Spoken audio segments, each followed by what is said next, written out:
Hi, this is Coach Brice Biggin, the women's gymnastics coach at Kent State University. I'm here to talk to you a little bit today about our past meet this weekend at Eastern Michigan, and then also a little bit of a preview into what we're going to be seeing this weekend when Central Michigan comes into town. This past weekend we had a meet that was a little disappointing, a little frustrating for us. We started off the meet actually really well. Started on bars, and we probably had our second best performance of the season so far, and we're very happy with the scores we got and how we did. So, we had built a little bit of momentum. Went over to vault, and vault's really been kind of an event that we've struggled just a little bit on, and we actually did a really good job over there. We had some girls have some really nice vaults. So after two events, we were in the lead, had a lot of positive energy going.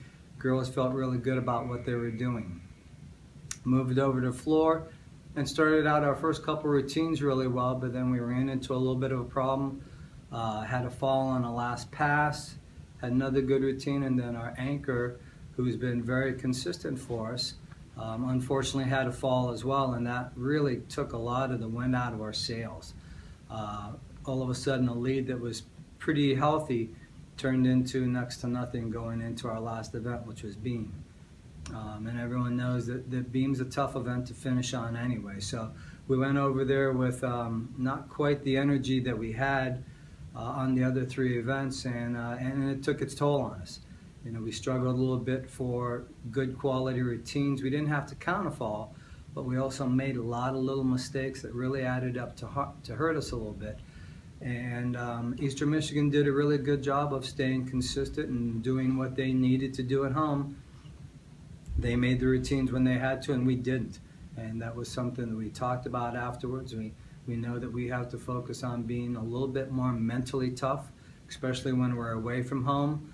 And that, we certainly have the potential and we have the ability. We just have to be able to go out there when it's a little bit of a tougher situation and feel like it's the exact same thing as we are at home. Speaking of home, obviously we've got a huge meet this weekend coming up, and it's one that we always look forward to because it's always a great competition. Central Michigan's coming in here. They're coming in off a little bit of a down meet as well, so we know that they're a good team. They're well coached. They're gonna rebound, and they'll be coming here hoping to do their best against us. We'll be doing the same thing. We know that we always have great energy at home. The fans here usually help us out a tremendous amount. But we also realize we've got to get focused on really being a little bit more consistent as a team. So, we had a talk with our upperclassmen and really talked to them about trying to make sure that they were going to be better leaders, both by example and in the gym. And we needed them to be the type of gymnast that they're certainly capable of being. So, starts with Chelsea Druger. She's been a great leader for us all year. She has to continue to do that. We're hoping to get Whitney Johnson back this weekend on vault. She's been working really hard. She's coming off the ankle sprain, and I think she hopefully is going to give it a go this weekend, and that will be a huge lift for us over on vault. But really, it's just about focus on ourselves again, making sure that the girls go out there and don't over-try. And we know that it's going to be a very competitive meet. So if you're not doing anything this weekend, Sunday 2 o'clock, there's going to be a great meet here in the MAC Center, and we certainly would appreciate any help and your support.